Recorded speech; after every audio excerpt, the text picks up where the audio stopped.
Hello everyone, this is Najeeb Hashmi from Najeeb Hashmi's lectures. हम discuss कर रहे थे लिवरेजेस के बारे में और ये लिवरेज सीरीज का हमारा सबसे लास्ट और फोर्थ लेक्चर है। ठीक है, इससे पहले हमने जो 3 लेक्चर डिस्कस किए उसके अंदर हमने पहले लेक्चर में डिस्कस किया था कंसेप्ट ऑफ लिवरेज, लिवरेज का मीनिंग क्या होता है। उसके बाद फिर हमने टाइप्स ऑफ लिवरेजेस पर डिस्कशन किया। एक में हमने ऑपरेटिंग लिवरेज डिस्कस किया और एक में हमने फाइनेंशियल लिवरेज के बारे में इन डिटेल डिस्कशन किया था। इस लेक्चर में अब हम डिस्कस करेंगे थर्ड टाइप ऑफ लिवरेज के बारे में, जो है हमारा कंबाइंड लिवरेज। कंबाइंड लिवरेज क्या होता है, उसका मीनिंग, उसका कंसेप्ट क्या, उसका मैकेनिज्म कहां से डेराइव होता है, उसका फॉर्मूले का डेरिवेशन कैसे होता है और किस तरह से कंबाइंड लिवरेज आपके कौन से बिजनेस रिस्क को एक्चुअली एसोसिएट करता है। इन शॉर्ट कहने का मीनिंग ये ऑल अबाउट कंबाइंड लिवरेज। हम पूरा कंबाइंड लिवरेज के ऊपर डिस्कशन करेंगे स्टार्टिंग टू एंड। तो इस वीडियो को लास्ट तक जरूर देखिएगा ताकि आपके कंबाइंड लिवरेज का कंसेप्ट आपको अच्छे से समझ में आ जाए।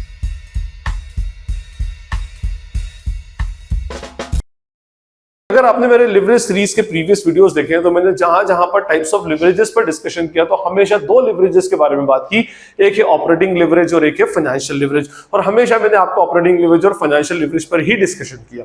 अब आप बोलेंगे कि साहब जब 2 लिवरेज होते हैं तो थर्ड टाइप ऑफ लिवरेज कहां से आ गया। तो एक्चुअली ये जो थर्ड टाइप ऑफ लिवरेज है ये डेराइव ही ऑपरेटिंग और फाइनेंशियल लिवरेज से ही हुआ है। दोनों का जो प्रोडक्ट होता है वो हमारा कंबाइंड लिवरेज बनता है। अदरवाइज कंबाइंड लिवरेज अपने आप में कोई इंडिपेंडेंट कंसेप्ट नहीं है। लेकिन इसका ये मीनिंग नहीं है कि इसके पीछे कोई लॉजिक या कंसेप्ट नहीं होता। वो लॉजिक या कंसेप्ट डिटरमाइन करने के लिए हम थोड़ा सा लिवरेज के बैकग्राउंड को लेकर के चलते हैं। देखिए, मैंने आपको बताया था कि लिवरेज एक ऐसा सिस्टम है दो चीजों के बीच में रिलेशनशिप शो करता है।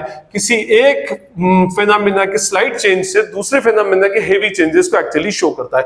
और ये 2 फेनोमेना कौन से, एक होता है सेल्स और दूसरा होता है earnings before interest and taxes. Earnings before interest and taxes को आसान जबान में हम प्रॉफिट बोल सकते हैं। एक दूसरे फेनोमेना मैंने बताया था कि बिफोर इंटरेस्ट प्रॉफिट और अर्निंग्स पर शेयर के बीच में रिलेशनशिप बताएगा।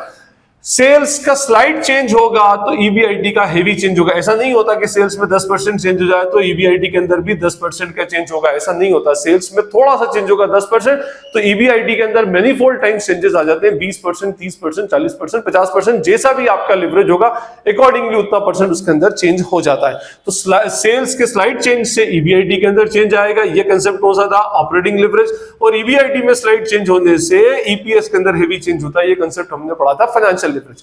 ऐसा क्यों होता है, इसके पीछे कौन सा फैक्टर रिस्पांसिबल होता है, तो हम पढ़ चुके थे इसके पीछे हमारे बिजनेस के एक्सपेंसेस रिस्पांसिबल होते हैं। और एक्सपेंसेस हमारे 2 टाइप के होते हैं, एक होते हैं वेरिएबल एक्सपेंसेस और दूसरे होते हैं फिक्स्ड एक्सपेंसेस। वेरिएबल एक्सपेंस वो होते हैं जो बिजनेस के वॉल्यूम ऑफ सेल्स के साथ में चेंज होते जाते हैं।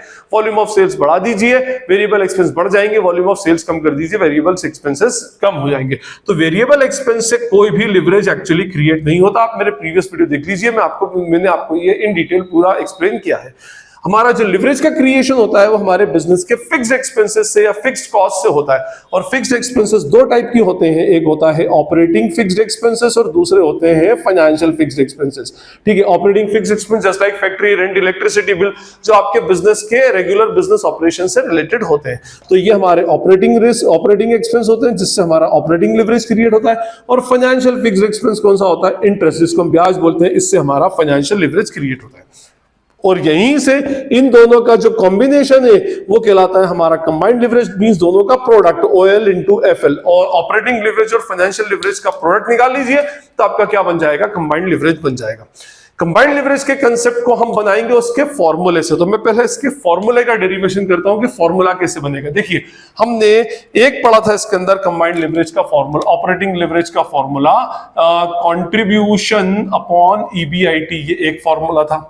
और फाइनेंशियल लिवरेज का फॉर्मूला था ईबीआईटी अपॉन ईबीटी। ठीक है, ये हमारे 2 फॉर्मूले थे। पहला था हमारा कंट्रीब्यूशन अपॉन ईबीआईटी जो ऑपरेटिंग लिवरेज को रिप्रेजेंट करता है, और एक ईबीआईटी अपॉन ईबीटी जो किसको रिप्रेजेंट करता है, फाइनेंशियल लिवरेज को।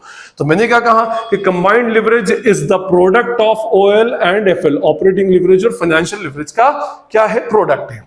मैं इसके अंदर ये फॉर्मूलाज पुट करता हूं तो ऑपरेटिंग लिवरेज का है कंट्रीब्यूशन अपॉन ईबीआईटी और फाइनेंशियल लिवरेज का है ईबीआईटी अपॉन ईबीटी। अगर हम इसको ईबीआईटी से ईबीआईटी कट तो हमारे पास कंबाइंड लिवरेज बचेगा कंट्रीब्यूशन अपॉन ईबीटी। मींस ये रिलेशनशिप शो करता है बिटवीन कंट्रीब्यूशन एंड ईबीटी। ठीक है, ये हमारा फर्स्ट फॉर्मूला हो गया। अच्छा, अगर आप इसके बाद हमारा जो सेकंड इसमें फॉर्मूला होता है वो डिराइव होता है हमारा किससे, मैंने आपको एक और फॉर्मूला बताया था, मैंने ये भी कहा था आपसे कि भाई फाइनेंशियल स्टेटमेंट के अंदर कंट्रीब्यूशन, वेरिएबल एक्सपेंसेस और फिक्स्ड एक्सपेंसेस को डिटरमाइन करना कंपैरेटिवली टिपिकल टास्क है। तो हम इसका एक दूसरा फॉर्मूला ले लेते हैं जिसके अंदर हम चेंजेस शो करते हैं, जिसको हम डिग्री से रिप्रेजेंट करते हैं। एक होता है हमारा डिग्री ऑफ ऑपरेटिंग लिवरेज, जिसका फॉर्मूला होता है percentage change in EBIT upon percentage change in sales, ये एक फॉर्मूला बनता है। और दूसरा होता है degree of financial leverage, percentage change in EPS upon percentage change in EBIT. ये दो फॉर्मूले हमने बनाए थे, ठीक है। और ये एक्चुअल डिटर्मिनेशन होता है फॉर्मूलाज का कि डिग्री ऑफ ऑपरेटिंग लिवरेज क्या बताता है, ईबीआईटी और सेल्स की रिलेशनशिप बताता है। डिग्री ऑफ फाइनेंशियल लिवरेज जो होता है वो ईपीएस और ईबीआईटी की रिलेशनशिप बताता है। यहीं से हमारा डिग्री ऑफ कंबाइंड लिवरेज निकला। जब ये इसका प्रोडक्ट है तो ये भी इधर प्रोडक्ट होगा, degree of operating leverage into degree of financial leverage. इसकी जगह इसका फॉर्मूला पुट करता हूं, इसकी जगह इसका फॉर्मूला पुट करता हूं, percentage change in EBIT upon percentage change in sales और into percentage change in EPS upon percentage change in EBIT. अब ये ईबीआईटी से ईबीआईटी कट तो हमारा डीसीएल क्या बचा, percentage change in EPS upon percentage change in sales. अब यहां से इसका कंसेप्ट उठाइए, देखिए ये रिलेशनशिप थी between EBIT and sales, EBIT और सेल्स की रिलेशनशिप थी, ये रिलेशनशिप थी ईपीएस और ईबीआईटी, तो ये रिलेशनशिप बन गई ईपीएस और सेल्स की। इसका मीनिंग ये क्या बता रहा था कि सेल्स में चेंज होने से ईबीआईटी में कितना चेंज आएगा, ईबीआईटी में चेंज होने से ईपीएस में कितना चेंज आएगा। तो ये क्या बताएगा, सेल्स में चेंज होने से ईपीएस में कितना चेंज आएगा। आपकी सेल्स कितने टाइम से चेंज होती है तो ईपीएस कितने टाइम से चेंज होगा। मान लीजिए अगर आपकी सेल्स 10 टाइम से चेंज हुई और ये 30 टाइम से चेंज हुआ, 10% से चेंज हुआ और ये 30% चेंज हुआ, तो आपका 3 टाइम्स का ईपीएस आ जाएगा। मींस जब सेल्स जितने टाइम से चेंज होगी उसके 3 टाइम्स से आपका अर्निंग्स पर शेयर चेंज हो जाएगा। अब आप इधर आइए, देखिए इसके अंदर मैंने आपको पहले एक इनकम स्टेटमेंट यहां पे मैं बना के दिखाता हूं जिससे आपको मुझे ये एक्सप्लेन करना कंपैरेटिवली इजी रहे। देखिए हमारे इनकम स्टेटमेंट में सबसे पहले क्या लेते हैं, हम सेल्स लेते हैं, उसमें से क्या माइनस करते हैं, वेरिएबल कॉस्ट, तो हमारे पास क्या बचता है, कंट्रीब्यूशन, फिर उसमें से हम माइनस करते हैं fixed operating cost, operating fixed cost जिसको हम बोल सकते हैं, तो फिर बचता है हमारे पास ईबीआईटी, फिर उसमें से हम डिडक्ट करते हैं हमारा इंटरेस्ट, तो हमारे पास बचता है ईबीटी, फिर उसमें से हम टैक्सेस माइनस करते हैं तो हमारे पास बचता है अर्निंग्स आफ्टर टैक्सेस ईएटी। ठीक है, हमने ये फॉर्मूला देखा कंट्रीब्यूशन और ईबीआईटी, और कंट्रीब्यूशन और ईबीआईटी, ये रहा हमारा कंट्रीब्यूशन, ये रहा हमारा ईबीआईटी, मींस उसके बीच में क्या, फिक्स्ड ऑपरेटिंग कॉस्ट, तो इसलिए इसको हमने बोला ऑपरेटिंग लिवरेज। ये ऑपरेटिंग इन दोनों के बीच में किस चीज का, कौन सी चीज इन दोनों के बीच में डिफरेंसेस क्रिएट करती है, तो वो होती है हमारी फिक्स्ड ऑपरेटिंग कॉस्ट। ऐसे ही हमारा एफएल का फॉर्मूला ईबीआईटी और ईबीटी, ईबीआईटी ये रहा, ईबीटी ये रहा, दोनों के बीच में कौन सा फैक्टर रिस्पांसिबल है, इंटरेस्ट, और इंटरेस्ट किसको रिप्रेजेंट करता है, फिक्स्ड फाइनेंशियल कॉस्ट को या फाइनेंशियल लिवरेज को। तो हमारा फाइनेंशियल लिवरेज जो बना वो ईबीआईटी और ईबीटी के बीच में रिलेशनशिप से क्रिएट हुआ। ऐसे ही यहां पर हमारा बना कंट्रीब्यूशन और ईबीटी, ये हमारा कंट्रीब्यूशन है और ये हमारा ईबीटी, और कंट्रीब्यूशन और ईबीटी के बीच में फिक्स्ड ऑपरेटिंग कॉस्ट भी आ रही है और फिक्स्ड फाइनेंशियल कॉस्ट भी आ रही है, मींस दोनों का कॉम्बिनेशन आ रहा है, इसीलिए इसको हमने क्या नाम दिया, कंबाइंड लिवरेज नाम दिया। I hope it is clear. अब आप इसका फॉर्मूला, आपको कंसेप्ट क्लियर हो गया होगा। इसी से हमने कंसेप्ट डिराइव किया कि कंबाइंड लिवरेज क्या शो करता है आपको, कि आपकी सेल्स में अगर कुछ चेंज हुआ है तो उसके चेंज होने से आपके अर्निंग्स पर शेयर के अंदर कितना चेंज आएगा। और अर्निंग्स पर शेयर में बता चुका था, अर्निंग्स पर शेयर मींस वो अर्निंग्स जो शेयर होल्डर के लिए होती है, जो शेयर होल्डर की होती है, और जिस अर्निंग्स के ऊपर शेयर होल्डर का राइट, उसका अधिकार होगा, उसका हक होगा, वो बेसिकली कहलाएगी हमारी अर्निंग्स पर शेयर। तो आपके सेल्स में चेंज होने से आपके अर्निंग्स पर शेयर के अंदर क्या चेंज आता है, ये हम शो करते हैं किससे, हमारे डिग्री ऑफ कंबाइंड लिवरेज से। और डिग्री ऑफ कंबाइंड लिवरेज अपने आप में कोई एक इंडिपेंडेंट कंसेप्ट नहीं है, ये कंसेप्ट ऑपरेटिंग लिवरेज और फाइनेंशियल लिवरेज से ही डिराइव हुआ। किस तरह चेंज होता है उसको समझने के लिए मैं आपको एक पूरा का पूरा एक इनकम स्टेटमेंट स्टेटमेंट बताता हूं और उस इनकम स्टेटमेंट से हम समझेंगे कि कैसे चेंज सेल्स में चेंज आने से हमारे अर्निंग्स पर शेयर के अंदर चेंजेस आते हैं। यहां पर मैंने एक इनकम स्टेटमेंट बना रखा है, पूरा income statement starting to end. सबसे पहले हमारी मान लीजिए कि हमारा एक बिजनेस है, उस बिजनेस में हमारी टोटल सेल्स कितनी है 60 लाख रुपए, 60 लाख से। इस 60 लाख का 60% वेरिएबल कॉस्ट है 36 लाख, 60 माइनस 36 24 लाख, 24 लाख रुपए का हमारा कंट्रीब्यूशन बचा। कंट्रीब्यूशन में हमने पहले ऑपरेटिंग फिक्स कॉस्ट माइनस की, 16 लाख रुपए की ऑपरेटिंग फिक्स कॉस्ट है मान ले, तो हमारे पास earnings before interest and taxes कितना बच रहा है, ईबीआईटी 8 लाख रुपए। 8 लाख में से 4 लाख रुपए का इंटरेस्ट है, मान लो 40 लाख रुपए के डेट्स हैं, उसके ऊपर 10% ब्याज है, तो 4 लाख रुपए का इंटरेस्ट है, तो हमारे पास ईबीटी बचा कितना 4 lakh, means earnings before taxes. फिर उसमें से मान ले 50% टैक्सेस है, हम ये मान लें कि हमारे टैक्स रेट कितनी है हमारे एरिया में 50%, तो 4 लाख का 2 लाख रुपया टैक्स हुआ, तो 2 लाख रुपया हमारे पास अर्निंग आफ्टर टैक्स बच रहा है।